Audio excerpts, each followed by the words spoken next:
Glória a Deus. Abra comigo, querido, a sua Bíblia na carta de Paulo aos Gálatas, no capítulo 1. Hoje nós vamos meditar do versículo 6 ao 9 deste capítulo 1 de Gálatas. Semana passada nós iniciamos com a exposição da carta de Paulo aos Gálatas, onde nós falamos sobre a introdução dessa carta, onde Paulo se apresenta de uma forma poderosa, de uma forma bem discorrida, atestando a autoridade do seu ministério apostólico, e também onde Paulo apresenta aos Gálatas a natureza do seu evangelho. Tudo isso ele faz em 5 versículos, na sua saudação, e depois ele já vai direto ao ponto, já vai tratar dos problemas que ele precisava tratar ali, com aquelas igrejas da região da Galácia, região essa que acreditamos que seja a região onde está Antioquia da Psídia, Icônio, Listra e Derbe, a região onde Paulo executou a sua primeira viagem missionária, onde nós vemos nos capítulos 13 e 14 especificamente de Atos dos Apóstolos, essa viagem missionária. Bom, traçado este contexto, façamos a leitura do texto que está em Gálatas no capítulo 1, dos versos 6 ao 9. Preste atenção no tom de Paulo. A palavra do Senhor diz: estou muito surpreso em ver que vocês estão passando tão depressa daqueles que o chamou na graça de Cristo para outro evangelho, o qual na verdade não é outro. Porém, há alguns que estão perturbando vocês e querem perverter o evangelho de Cristo. Mas, ainda que nós, ou mesmo um anjo vindo do céu, pregue a vocês um evangelho diferente daquele que temos pregado, que seja anátema. Como já dissemos, e agora repito, se alguém está pregando a vocês um evangelho diferente daquele que já receberam, que esse seja anátema. Deus amado, nós te louvamos, Pai, e agradecemos por termos diante dos nossos olhos a tua santa palavra. Esquadrinha o nosso coração, meu Pai, nos limpando de toda impureza e nos capacita a focarmos naquilo que o Senhor tem a dizer, meu Pai. Fala conosco poderosamente, de modo, meu Pai, que aquilo que nós ouvirmos nesta noite do Senhor, nós pratiquemos no nosso dia a dia para a tua glória. Em nome de Jesus. Amém. O título da minha mensagem é O Outro Evangelho.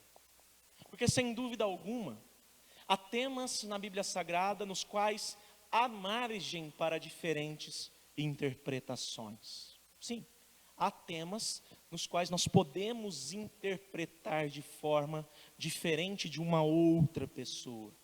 Inclusive, tais diferenças de interpretação, elas têm se mostrado como alvos de discussões entre irmãos de denominações diferentes, muitas vezes discussões saudáveis no decorrer da história da igreja, sem que essas diferenças, elas venham a ser motivo para tratar alguém como não crente por causa de crer de jeito X ou de jeito Y.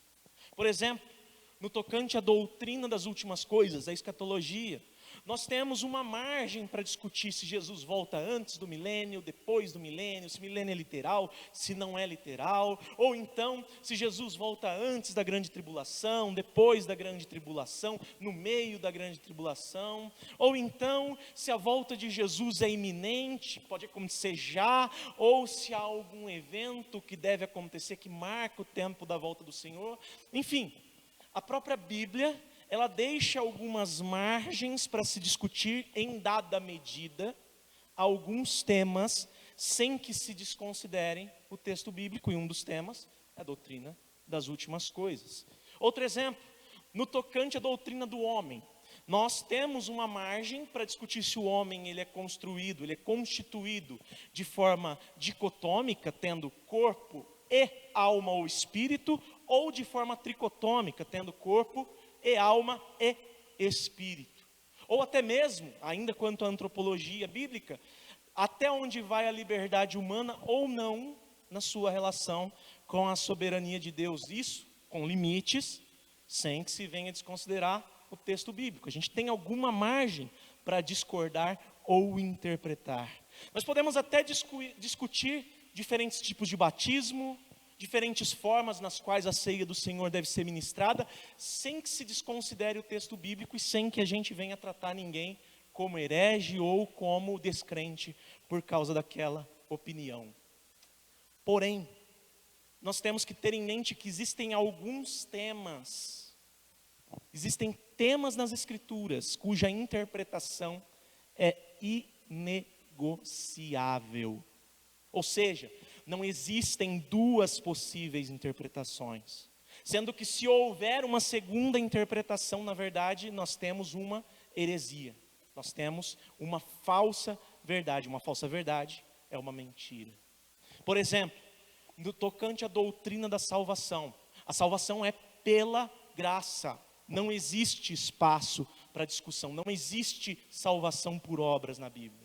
No tocante à doutrina de Deus, Deus existe eternamente em 3 pessoas, Pai, Filho e Espírito Santo, sendo cada uma dessas pessoas plenamente Deus, de modo que existe um só Deus e nenhum mais, sem também existir qualquer espaço para discussão. A Trindade não pode ser discutida, é um tema fechado. Outro exemplo, no tocante à doutrina de Cristo, a Bíblia revela que Jesus é 100% homem e 100% Deus, de modo que a parte humana de Jesus não se mistura com a parte divina de Jesus, mas elas estão, tanto parte humana quanto parte divina, perfeitamente unidas, sem que Jesus deixe de ser homem ou de ser Deus em qualquer momento da história após a sua vinda, após a sua encarnação. E quanto a isso, não há possibilidade para se discutir.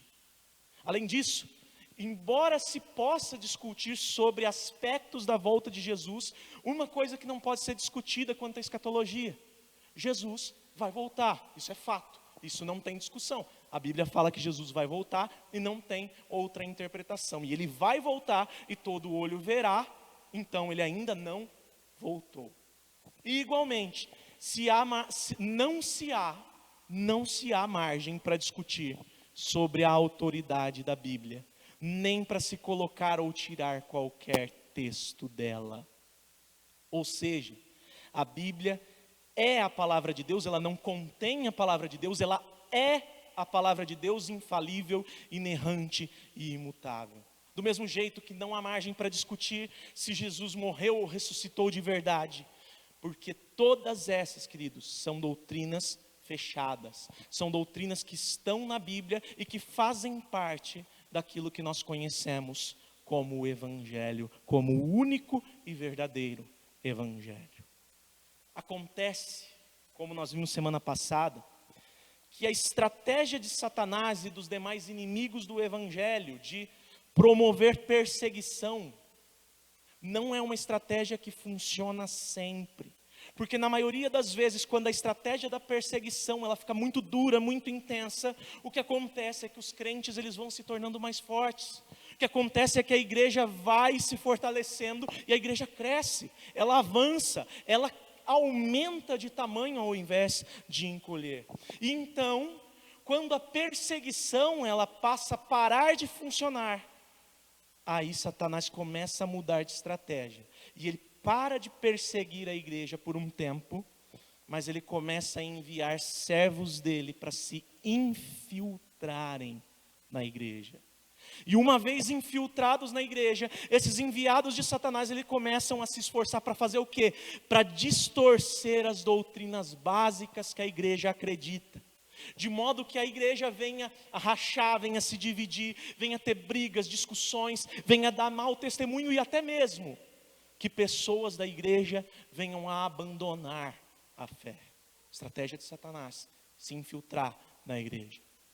E aqui, na carta aos Gálatas, é a primeira vez que isso acontece, é a primeira vez que nós vemos Satanás fazendo uso dessa estratégia. O que nós temos? Nós temos judeus, ditos convertidos ao cristianismo, que se diziam convertidos a Cristo, chegando nas novas comunidades gentílicas, que eram cristãs, fora do território da Judéia, e passando a ensinar uma coisa básica, sim, que Jesus salva, mas não é só Jesus que salva, e sim Jesus, mas o cumprimento de algum costume, como circuncisão, como a guarda de uma dieta específica, proibição de alimentos, como guarda de dias especiais do calendário, como as festas fixas, enfim, cumprimento de cerimônia além de Jesus. É Jesus mais algumas coisas. E para esses homens, que depois passam a ser chamados de judaizantes, era Jesus e parte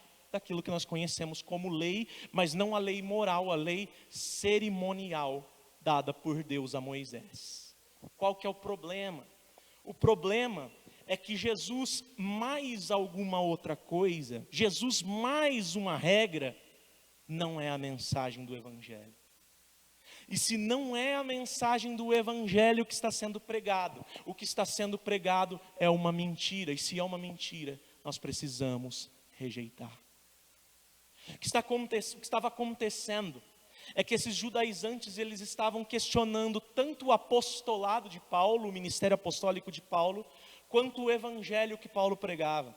E isso tudo sem ter em vista o bem da igreja, também sem ter em vista a glória de Deus, mas tendo em vista única e exclusivamente a exaltação deles mesmos. De modo que Paulo escreve essa carta aos Gálatas basicamente com dois objetivos. Primeiro, defender o seu ministério. Segundo, defender o evangelho pregado por ele, que é o mesmo evangelho pregado por qualquer um dos outros apóstolos que foram chamados por Jesus antes de sua morte e ressurreição. Por isso, como nós vimos na semana passada, Paulo faz uma introdução à sua carta muito mais longa do que de costume. Nas outras cartas nós vamos ver Paulo usando 2 ou 3 versículos para se apresentar e para saudar os irmãos. Aqui não, aqui Paulo usa 5 versículos. E por isso, como nós veremos hoje, Paulo não investe tempo com palavras de ação de graça para fazer uma transição entre a introdução e o conteúdo da carta, mas ele pega e vai direto ao assunto. E assim fazendo, ele demonstra que o que estava acontecendo ali, naquelas igrejas da região da Galácia, queridos, era algo muito, muito, muito grave. Olha para o verso 6 como Paulo fala: estou muito surpreso em ver que vocês estão passando tão depressa daquele que os chamou na graça de Cristo para outro evangelho. O tom de Paulo é um tom de urgência. Um tom de urgência não somente porque existiam pessoas pregando heresias naquelas igrejas, mas principalmente porque havia membros daquelas igrejas se deixando corromper por essas heresias, se deixando levar por aquelas lorotas que aqueles falsos crentes judaizantes estavam pregando. E acontece, queridos, que quando alguém se infiltra numa igreja cristã, e quando alguém passa a pregar verdades distorcidas, e essas verdades distorcidas elas passam a ser aceitas por algumas pessoas, é que um desastre está muito próximo de acontecer. Quando alguém se infiltra, prega mentira, e quando a mentira é aceita, um desastre está próximo de acontecer. Por quê? Porque quando alguém tenta acrescentar obras humanas a uma obra que é totalmente de Deus, o que na verdade está acontecendo é uma volta deliberada, escancarada, às mentiras que a serpente contou para Adão e Eva lá no Éden.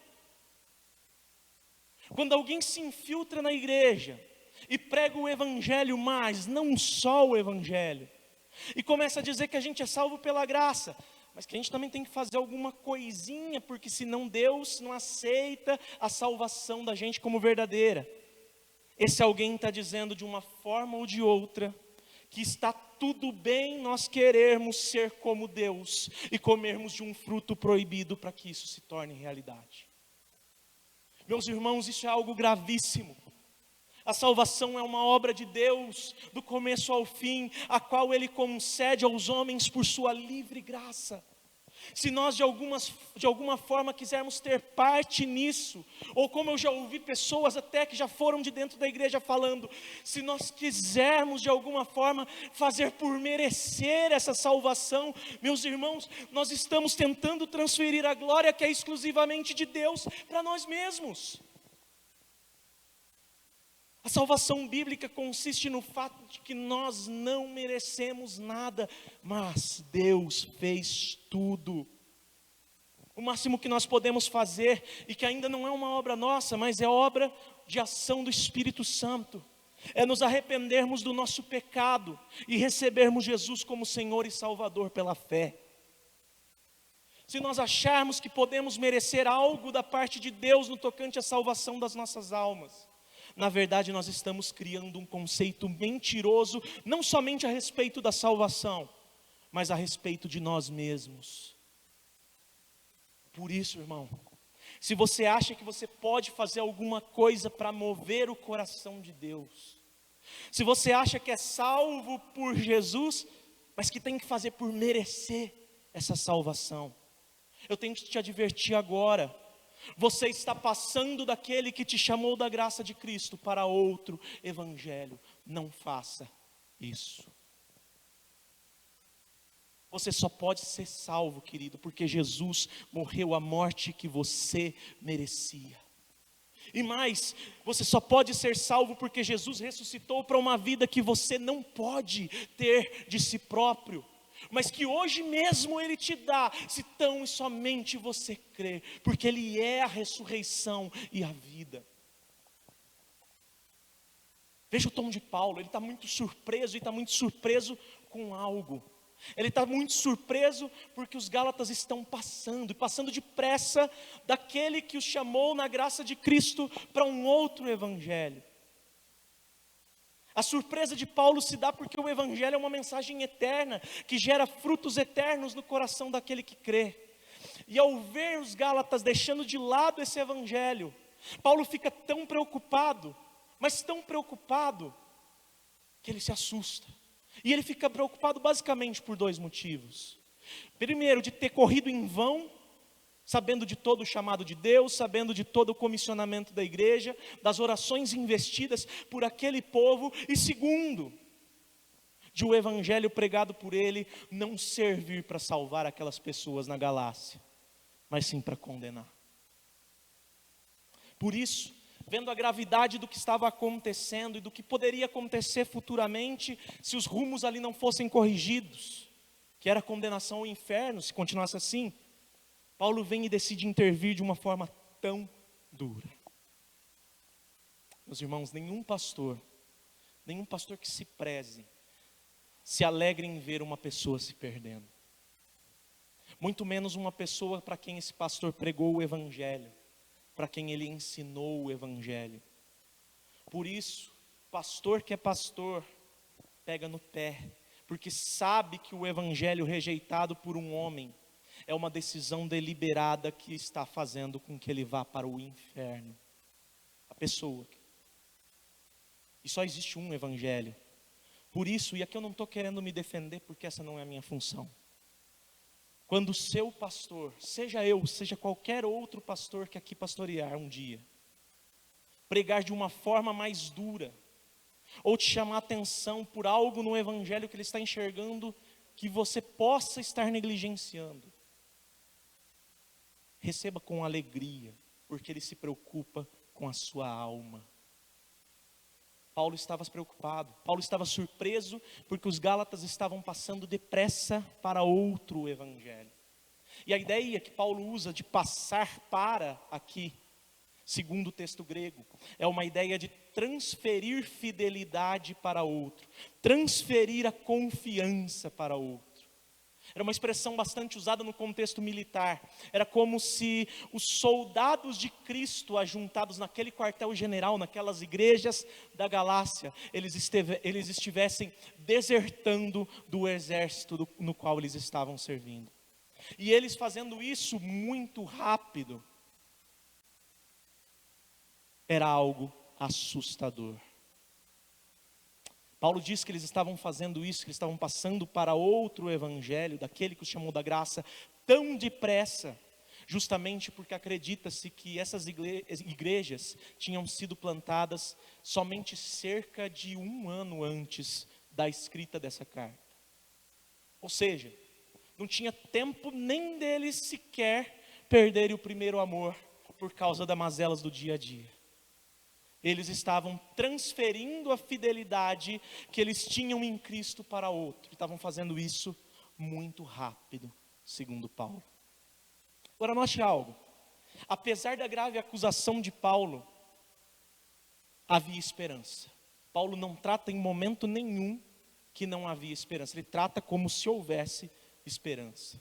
Se por um lado, nós sabemos pelos textos bíblicos, principalmente por Hebreus 6, que aquele que é iluminado uma vez e cai é impossível de ser restaurado.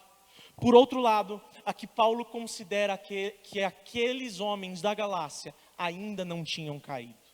Eles estavam no estado de confusão que precisava ser revertido imediatamente e que tinha que ser segundo a autoridade de um apóstolo, que era a própria autoridade de Cristo na terra. Mas eles ainda não tinham passado definitivamente, eles não tinham apostatado definitivamente do verdadeiro evangelho. Eles estavam passando, mas ainda não tinham passado. E por isso, Paulo apela novamente para a natureza do evangelho e diz: vocês estão passando tão depressa daquele que os chamou da graça de Cristo para o outro evangelho, alertando aqueles homens de que quando alguém abandona a pureza do evangelho, passando a adicionar outros costumes de homens à mensagem, então essa pessoa está abandonando a Deus. Quando alguém passa do verdadeiro evangelho para os ritos, para os rudimentos desse mundo, para os símbolos da religião, essa pessoa está abandonando não o evangelho, mas abandonando a Deus. Por isso, meu irmão, se você estiver conversando com um crente, seja desta igreja, seja de outra igreja, seja de qualquer lugar, e esse crente disser que você tem que fazer alguma coisa para merecer a salvação, porque ser salvo não é tão simples assim, porque a porta é estreita. Você que já sabe o que significa a porta estreita, que é a pessoa de Jesus Cristo, deve humildemente, com toda a mansidão, recolher esse outro crente a insignificância dele, mostrando para ele que sem Jesus ele também não pode ser salvo, porque ele é um pecador igual a você, igual a mim. Só Jesus salva. E pensar que se pode fazer algo para que Jesus nos salve, não é somente abandonar a doutrina da nossa igreja, não é somente deixar de lado a doutrina de uma denominação, é abandonar a Deus. Abandonar a Deus. Paulo abre o conteúdo da sua carta de uma forma direta e necessária, uma vez que os Gálatas eles estavam dando sinais de que abandonavam a Deus para seguir um outro evangelho, alguma outra boa notícia, sendo que na verdade não existe outra boa notícia. Jesus é a boa notícia da parte de Deus, e é isso que Paulo ressalta na primeira parte do versículo 7. Ele vem dizendo no verso 6, daquele que o chamou na graça de Cristo para outro evangelho, o qual na verdade não é outro. Paulo alerta para o fato de que eles estavam abandonando a Deus para abraçar outro evangelho. Agora Paulo vem e ele acrescenta dizendo algo como que não tem nada de outro, porque não existe outro evangelho. Para a gente aprender aqui certinho o que Paulo quer dizer aos Gálatas, precisamos olhar novamente para o texto grego a respeito dessa palavra outro evangelho. No verso 6, a palavra que Paulo traduz, que Paulo usa, que é traduzida por outro, traz uma ideia de diferente, de um evangelho diferente. Então, Paulo estava dizendo que os Gálatas eles estavam abandonando a Deus para abraçar um evangelho diferente, um evangelho além da evangelização. Agora, aqui no verso 7, a palavra que Paulo usa que é traduzida por outro, ela traz uma ideia de segundo. É como se no todo, Paulo dissesse aos Gálatas que eles estavam abandonando a Deus para abraçar um evangelho diferente, que na verdade não é um segundo evangelho, porque não existe segundo evangelho só existe um. Aqui é como se nós pregássemos um evangelho diferente, que ensina que existe uma bênção de Deus que é destinada aos crentes, que é posterior à salvação inicial, que é pela graça. Ou seja, depois que você é salvo pela graça e você crê nisso, você reconhece Jesus, mas aí você não precisa mais de Jesus. Agora você precisa ser igual a Jesus, que obedeceu à lei, e então, sabe o que isso significa? Significa, segundo esse raciocínio, que Moisés seria maior que Jesus. a ideia de segunda bênção, que exige que você cumpra a lei depois que você creia, diz que Moisés é maior que Jesus. Nota, os judaizantes eles vêm, eles pregam a verdade, mas eles pregam a verdade de um jeito diferente. Qual que é a consequência disso? Os gálatas eles abraçam essa verdade de um jeito diferente e eles passam novamente a andar como escravos da mentira. Porque pode até existir uma tal verdade de um jeito diferente, mas Paulo está dizendo que não existe uma segunda verdade. Trocando em miúdos, Paulo diz que o evangelho, diferente que aqueles irmãos estavam abraçando, pelo simples fato de ser diferente, deixa de ser o evangelho porque não existe um segundo evangelho. O único evangelho que existe é aquele que Paulo pregou às Gálatas, aquele que os demais apóstolos como Pedro e João também pregavam. E esse evangelho, segundo o que nós vimos na semana passada no verso 3, ou dos versos 3 ao 5, é um evangelho cuja origem é a graça, cujo fruto é a paz, paz de Deus, paz com Deus e paz consigo mesmo, cujo objeto é o sacrifício de Cristo pelo perdão dos pecados e pela salvação dos poderes que nos prendem a esse mundo, e que é dessa forma, porque assim o Pai quis, e é dessa forma, porque o objetivo é sempre a glória de Deus. O evangelho verdadeiro vem de Deus. Jesus Cristo, Deus Filho, é o próprio evangelho, ele é a boa notícia. E o evangelho é para a glória de Deus.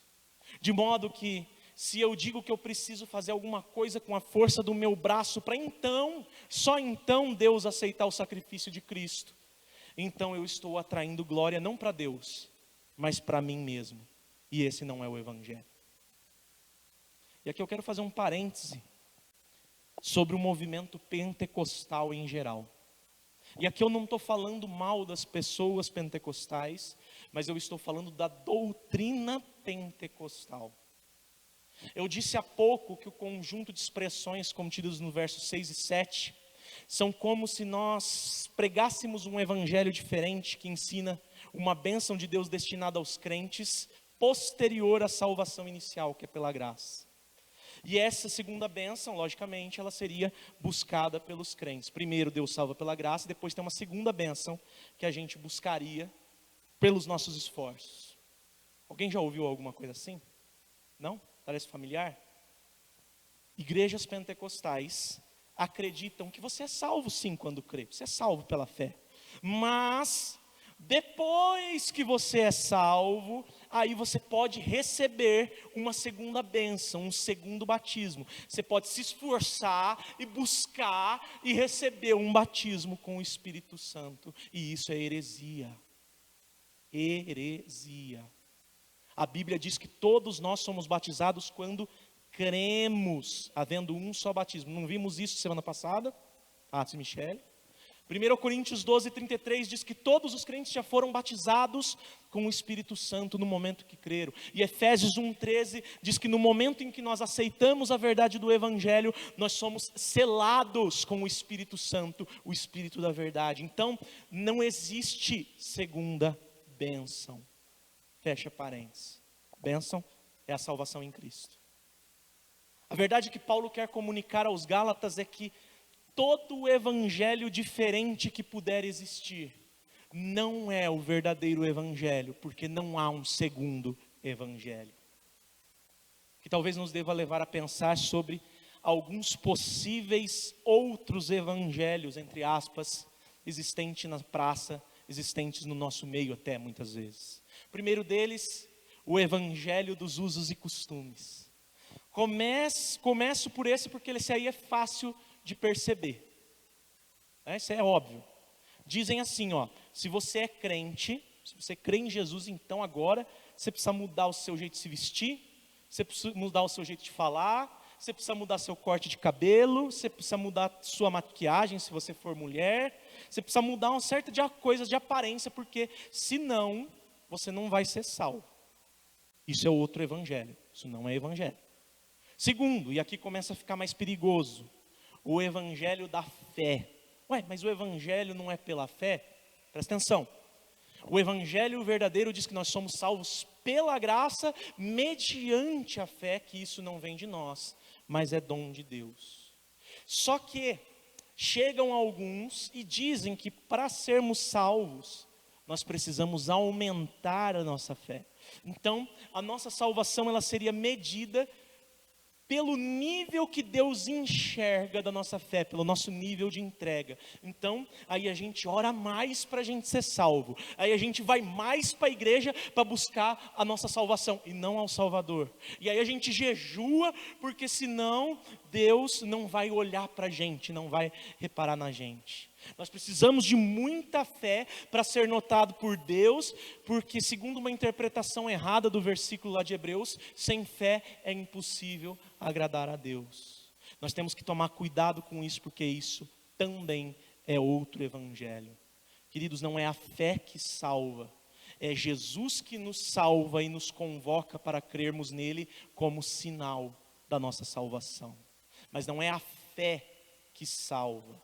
É por meio da fé, mas não é a fé, é só Jesus. Terceiro, e esse presente em qualquer meio, e talvez o mais perigoso de todos. Existe uma ideia de que alguém que não é crente, se no fundo for uma boa pessoa, se ela for uma pessoa muito caridosa, muito amorosa, muito trabalhadora, no fim das contas, ela vai ser perdoada como uma recompensa de Deus pelos esforços que ela teve na vida. E isso é mentira. Isso é outro evangelho. Ninguém é salvo por ser bom, nem por ser caridoso, nem por qualquer obra de esforço humano. Somos salvos por Jesus. Jesus morreu no nosso lugar. Por melhor que nós sejamos, nossa bondade nada mais é do que fruto da imagem de Deus, da qual nós somos portadores. E isso, queridos, não é suficiente para a nossa salvação, porque nós deturpamos essa imagem de Deus com o pecado. Quem salva é Jesus, de modo que se alguém é muito bondoso, mas não tem Jesus, essa pessoa vai para o inferno do mesmo jeito. E nós precisamos pregar o evangelho para ela do mesmo jeito, mostrando que diante de Deus ela é tão culpada quanto nós somos. Nós não somos melhores, nós somos culpados, mas alcançados pela graça. Esses são alguns dos possíveis outros evangelhos. Segundo Paulo, todas as mensagens presentes no nosso meio, assim como aquela mensagem dos judaizantes ali na Galácia, que dizia que eles eram salvos por Jesus, mas que eles tinham que fazer alguma coisa para completar essa salvação.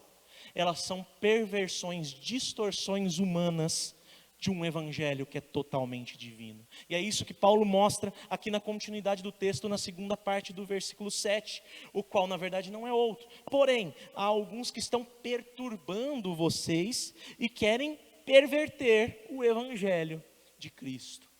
Aqui nós precisamos dar atenção a dois termos que Paulo usa. O primeiro deles, a expressão traduzida por perturbando, que traz uma ideia de agitação. Paulo aqui está dizendo que aqueles que tinham vindo, que tinham se infiltrado nas igrejas, que trouxeram outro evangelho com a intenção de fazer os gentios se voltarem para o judaísmo, eles eram, antes de qualquer coisa, agitadores. Eles vinham até as igrejas locais, nas comunidades gentílicas, e gostavam de fazer muito barulho, gostavam de gerar burburinho, comentário nos bastidores. É como que se, presta atenção, é como se alguém de fora chegasse aqui na nossa igreja, num dia que eu não estou no culto, seja por qual motivo, e começasse a dizer assim, que o Micael na verdade não é pastor coisa nenhuma. Micael é só um carinha que trabalha no banco, que foi colocado aqui para quebrar galho por um tempo, enquanto um pastor de verdade não chega. E aí, essa pessoa vem e se apresenta, mas eu sou o pastor. E aí ele começa a falar assim, olha, o pastor de vocês é muito bem intencionado, ele tem muito amor pelas coisas de Deus, mas o que ele prega não é bem assim, o que ele prega é teoria. E ele prega desse jeito porque a vida dele é mansa, a vida dele é fácil, ele não tem problema nenhum, ele vive num mundinho cor-de-rosa. E aí esse cara continua assim, Eu vou ensinar para vocês a verdade. É verdade que é Jesus que salvou vocês, mas na verdade Ele salvou a todos. Então, já que você crê que Jesus te salvou, o que você tem que fazer agora é confirmar essa salvação, participando da ceia. Você tem que vir todos os cultos da semana, senão você não é salvo. E eu não quero criticar não, tá? Mas só 2 é pouco, porque o diabo é diabo todo dia, e a igreja não tem culto todo dia. Você é salvo por Jesus, mas você também precisa parecer para os outros que é salvo. Você tem que mudar o seu jeito de vestir, de falar. E cuidado, você é salvo por Jesus, mas se você ouvir uma musiquinha, uma só que não é gospel, você vai perder a salvação, hein? Cuidado. Ou ainda, eu sei que vocês têm um pastor de vocês, ele ensina que só Jesus salva, mas um anjo me revelou uma vez que Jesus não serve para nada se a gente não se esforçar. Foi um anjo que me disse, ou não, então tem aqueles que falam, não, o próprio Deus falou comigo, senti no meu coração que Deus falou comigo. E aí a pessoa vem, ela fala essas coisas, os irmãos começam a comprar a ideia, e aí o ensino do pastor, que ensina o evangelho, não é mais suficiente. E aí por causa de alguns a igreja começa a querer implantar usos e costumes, começa a mudar a linguagem para parecer mais espiritual, começa a se envolver com obras de religião, no lugar de pautar sua religião naquilo que Jesus fez. Começa a querer outras fontes de revelação, que não exclusivamente a Bíblia. É isso que estava acontecendo na Galácia, que foi uma ilustração, tá irmãos? Ninguém fez isso não. É isso que estava acontecendo na Galácia. Alguns agitadores estavam pervertendo o evangelho de Cristo que Paulo tinha pregado naquelas igrejas. E Paulo não era só um pastorzinho que trabalha no banco. Paulo era apóstolo. Primeiro versículo do texto. E o segundo termo do versículo que nós precisamos analisar é a expressão perverter o evangelho. E perverter aqui traz uma ideia de adicionar novas ideias, ou então mais ao pé da letra, uma ideia de inverter, de reverter, de virar de lado. Perverter seria virar de lado. Era como se Paulo dissesse que a intenção dos judaizantes, no fundo, era levar os gálatas a pensar de uma forma contrária que o evangelho de Cristo propõe. E a verdade é que quando alguém começa a pregar dentro das igrejas um evangelho que não é o evangelho, o que nós temos é que por mais que a mensagem tenha algumas verdades sobre a salvação de Jesus pela graça, ela se trata de uma mensagem que é adversária, que é inimiga da mensagem da cruz. Como assim? Meus irmãos, nós precisamos parar de nos enganar. Nós passamos cerca de 1 ano estudando o Sermão do Monte, lá domingo após domingo. Nós vimos que a intenção de Jesus era separar as pessoas que ouviam em 2 públicos, os discípulos e as multidões. Meus irmãos, ou a pessoa é de Deus, ou a pessoa não é de Deus. Não existe meio termo. Não existe aquele, mas só falta fulano ir para a igreja. Muito menos existe aquele, a pessoa é boa, só falta Jesus. Não, a pessoa ou é de Deus, ou não é de Deus. Ou a pessoa é evangélica, e eu digo isso não a respeito da religião conhecida como evangélica, mas ao verdadeiro sentido da palavra. A pessoa tem o evangelho, crê no evangelho, ou a pessoa então carece do evangelho e precisa ser evangelizada. Só existem 2 grupos, os evangélicos e os que precisam de evangelização. Nenhum outro. O que Paulo está querendo dizer aqui é que aqueles judaizantes, por mais que se apresentassem como crentes, na verdade eles não eram crentes coisa nenhuma. O que eles estavam querendo era promover uma agitação nas igrejas da Galácia, pregando uma mensagem que parecia até de algum modo verdadeira, mas que era totalmente contrário ao evangelho. E Paulo, de forma bastante contundente, ele declara que todo aquele que prega um outro evangelho, que é diferente do evangelho verdadeiro dos apóstolos, na verdade, não é crente. Quem prega outro evangelho, segundo Paulo, ainda que se declare como crente, é alguém que está debaixo do juízo de Deus para condenação. Como assim? Paulo demonstra isso em 2 versículos para destacar a gravidade do que está acontecendo. Primeiro no verso 8 e depois no verso 9. Vamos ver essa demonstração de Paulo primeiro no verso 8. Olha o que Paulo diz: mas ainda que nós, ou mesmo um anjo vindo do céu, pregue a vocês um evangelho diferente daquele que temos pregado, que esse seja anátema. Paulo chama qualquer pessoa que pregar uma mensagem diferente daquela que ele e os outros apóstolos pregaram, de anátema, que significa maldito. E a palavra anátema, na raiz do grego, ela traz uma ideia não só de uma maldição qualquer, mas de uma maldição específica, de alguém que foi rejeitado por Deus, que foi separado da presença de Deus. Anátema, maldito, rejeitado por Deus. Mas repare, aqui no verso 8, qual que é a primeira pessoa para quem Paulo aponta falando sobre pregar um falso evangelho? Para ele mesmo, para nós. Paulo declara a expressão ainda que nós, dando uma ideia de que mesmo que ele, ou mesmo que qualquer outro homem que tivesse autoridade de apóstolo, como Pedro, como João, como Tiago, chegasse ali diante dos Gálatas e pregasse qualquer mensagem que acrescentasse qualquer coisa ao evangelho da cruz, essa pessoa, mesmo que ele, mesmo que Pedro, deveria ser considerado como alguém descrente, como alguém rejeitado por Deus. É isso mesmo que você está lendo, meu irmão. A seriedade do evangelho, ela é tão grande, que mesmo alguém que é enviado pelo próprio Senhor, que o próprio Senhor em vida chamou, pregue de uma forma incorreta, essa pessoa deve ser tratada por quem está ouvindo o evangelho como descrente. E se é descrente pregando, quem é crente não ouve.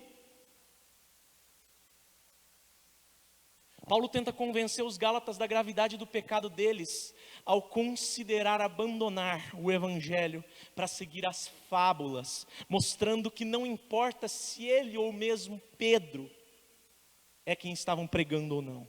Se não é o evangelho sendo pregado, a mensagem não serve, é para ser rejeitada. E a gravidade é intensificada quando ele vem e diz que mesmo que um anjo vem e pregue um outro evangelho, esse anjo deve ser rejeitado de Deus, deve ser tratado como um rejeitado de Deus. Ou seja, no caso do anjo, ilustrando um enviado de Satanás. Se um anjo pregar um outro evangelho, então não é anjo, é anjo caído. Tem o espírito de Satanás. Mesmo Paulo, mesmo os outros apóstolos, mesmo os anjos, se anunciar um evangelho cuja mensagem vai além da salvação pela graça mediante a fé em Jesus, é mensagem que não vem de Deus. E agora no verso 9, Paulo repete esse argumento de uma forma um pouco simplificada. Olha o verso 9. Como já dissemos, e agora repito, se alguém, agora ele não cita nomes mais, se alguém está pregando a vocês um evangelho diferente daquele que já receberam, que esse seja anátema. Paulo não fala mais de si próprio, não fala dos outros apóstolos, não fala de anjos. Ele fala ainda que alguém, dando a entender que se nem mesmo alguém enviado pelo próprio Deus está livre do julgamento em sua pregação, então ninguém poderia ser considerado inocente diante de Deus, se porventura viesse a pregar um evangelho que acrescenta obras humanas como condição para a salvação. Resumindo esses 4 versículos, é como se Paulo dissesse assim: ó, vocês estão de parabéns. Além de estarem abandonando a Deus quando abraçam uma outra mensagem qualquer, vocês estão aceitando ter comunhão e ensino na parte de ímpios. Parabéns. Vocês estão querendo mostrar que são tão rejeitados por Deus quanto esses judaizantes. Então, se voltem enquanto é tempo para o evangelho de Cristo, anunciado por mim e pelos 12 também, porque ninguém que prega o evangelho pode ser considerado como um enviado de Deus. Paulo acredita que ainda há tempo para o arrependimento. E meus irmãos, a ideia é que o arrependimento contra qualquer pecado somente pode ser atingido se houver a exposição do evangelho, e é isso que Paulo faz. É por isso que quando nós continuamos a leitura do texto, continuamos a leitura dos versículos seguintes, dos capítulos seguintes, nós vamos ver Paulo expandindo os seus dois argumentos centrais da carta, tratando-os com mais profundidade. Primeiro, ele vai continuar aprofundando no fato de que ele é tão apóstolo quanto os 12, e segundo, ele vai continuar se aprofundando no fato de que o evangelho dele é tão evangelho quanto o evangelho pregado pelos 12. E este é o único evangelho e não há outro. Por ora, Paulo deseja despeja de forma direta a sua indignação contra o comportamento dos Gálatas. E isso num primeiro plano. Mas principalmente, ele despeja sua indignação contra os judaizantes, que estavam tentando a qualquer custo frear a expansão do evangelho entre os gentios, que certamente estava cumprindo a promessa de Atos 1:8, promessa de Jesus aos apóstolos, e a promessa de Gênesis 12:3, promessa de Deus a Abraão. A promessa aos apóstolos qual que é? Então o evangelho será pregado pelo poder do Espírito Santo até os confins da terra. Os judaizantes atrapalhando, eles estavam impedindo isso, estavam atrapalhando isso. E, por fim, a promessa a Abraão é: todas as famílias da terra seriam abençoadas pelo descendente de Abraão. E esse descendente é Jesus. Os judaizantes estavam atrapalhando a expansão do reino. Eles estavam prejudicando a pregação do evangelho. Eles estavam se colocando como mais importantes e estavam se pondo no meio das promessas de Deus e do povo de Deus que estava sendo salvo. Portanto, queridos, caminhando para o final, talvez seja conveniente tirarmos algumas lições do texto para aplicar as palavras de Paulo aos Gálatas ao nosso dia a dia, à nossa vida, para a gente sair daqui pensando e colocar os pés lá fora, entendendo o que Paulo estava fazendo aqui. Primeira lição: não aceite outro evangelho, senão você estará rejeitando a Deus. Só existe um evangelho, meus irmãos. Não é o evangelho da igreja batista, não é o evangelho da igreja presbiteriana, não é o evangelho da Assembleia de Deus, não é o evangelho do pastor Micael, não é o evangelho do Augustus Nicodemos, nem do Paulo Júnior. É um evangelho que vem do próprio Deus. Só existe um evangelho e ele está revelado nas Escrituras, porque Jesus é o próprio evangelho. Se nós não rejeitarmos qualquer coisa que acrescentem ao evangelho como mensagem que não provém de Deus, na verdade nós estamos demonstrando que nós estamos rejeitando a Deus. Quando a gente não rejeita a falsa pregação, a gente rejeita a Deus. Portanto, querido, primeira lição: não aceite outro evangelho, senão você estará rejeitando a Deus. Segunda lição: conheça com clareza o evangelho, porque não há outro evangelho. O evangelho não é autoajuda, o evangelho não é coach, o evangelho não diz respeito sobre uma melhor qualidade de vida na terra, o evangelho não é nada disso.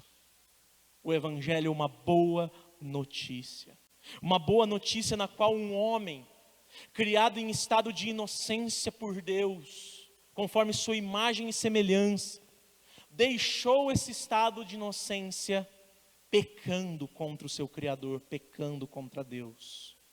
E Deus, em seu amor, Ele enviou seu único filho, seu filho unigênito, único da natureza dele, Jesus, para salvar esse homem pecador em sua morte e ressurreição. Tudo que nós podemos fazer, queridos, se é que podemos assim dizer, para que sejamos salvos, é demonstrar arrependimento e fé. Arrependimento e fé.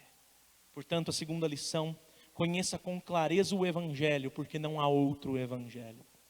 Terceira e última lição: não tenha comunhão com quem prega outro evangelho, porque essa pessoa está sob o juízo de Deus. Não tenha comunhão com quem prega outro evangelho, porque essa pessoa está sob o juízo de Deus. Se o evangelho vem de Deus, se Jesus Cristo é o próprio evangelho, o que acontece é que quem prega outro evangelho nunca foi alcançado pelo evangelho verdadeiro. quem prega outro evangelho, que não a mensagem da cruz, que é loucura para os que estão perecendo, mas o poder de Deus para a salvação dos crentes.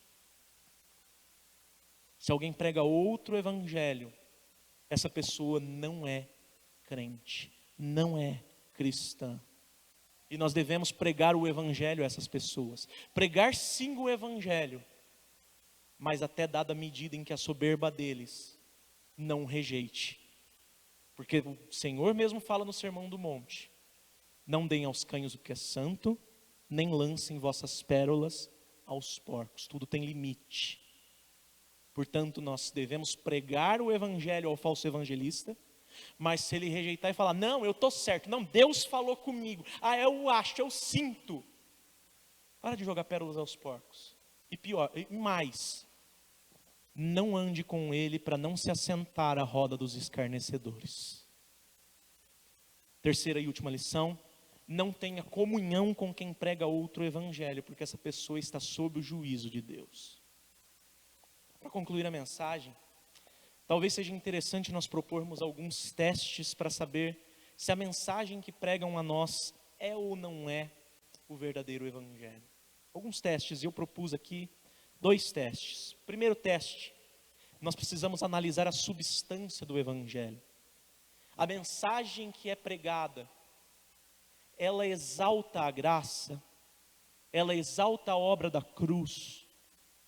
Se sim, é o evangelho. Se não, não é o evangelho. Se fala da graça, se fala da cruz, mas também fala de outras obras, também não é o evangelho. Somente pela graça, somente pela obra da cruz. Esse é o evangelho. Segundo teste, agora não a substância do evangelho, mas a fonte do evangelho.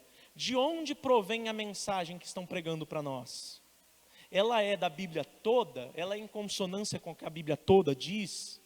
A doutrina, que eu falo de doutrina mesmo, que nos é ensinada, ela é proveniente dos escritos dos apóstolos, ou seja, do Novo Testamento?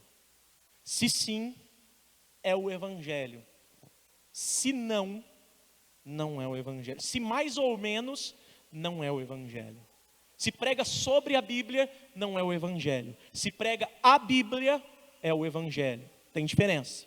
Pregar sobre a Bíblia não é pregar a Bíblia. Tem uma coisa com o passar dos anos que eu aprendi a reprovar como cristão. Sabe aquelas Bíblias que traz as letras das palavras de Jesus em vermelho? Alguém já viu uma Bíblia dessa? Não gosto disso. Porque aquilo está dizendo que a palavra de Jesus que está na Bíblia é mais palavra de Deus do que as outras palavras. E não é. Nós que somos cristãos evangélicos, tradicionais, históricos, batistas, cremos que a Bíblia toda é a palavra de Deus. Em seus 66 livros, 39 do Antigo Testamento e 27 do Novo. A Bíblia toda é a palavra de Deus. Independente se o que está escrito foi o próprio Jesus que falou, ou se foi apóstolo, ou se foi profeta, porque foi inspirado por Deus. Então tem o mesmo peso. Não existe contradição entre o que Jesus falou e entre o que Paulo falou. É a mesma mensagem. Possamos, queridos, nos fortalecer no conhecimento do Evangelho, para que surgindo qualquer tentativa de infiltração de falsos irmãos aqui nesta igreja, querendo perverter a verdadeira mensagem, que é a mensagem que nos salvou, que nos fez novas criaturas, que vindo qualquer pessoa desse tipo, nós possamos rejeitá-la com a mesma veemência com a qual Paulo rejeitou aqueles que estavam pregando mentiras aos Gálatas, e que os Gálatas, infelizmente, não tiveram o mesmo comportamento.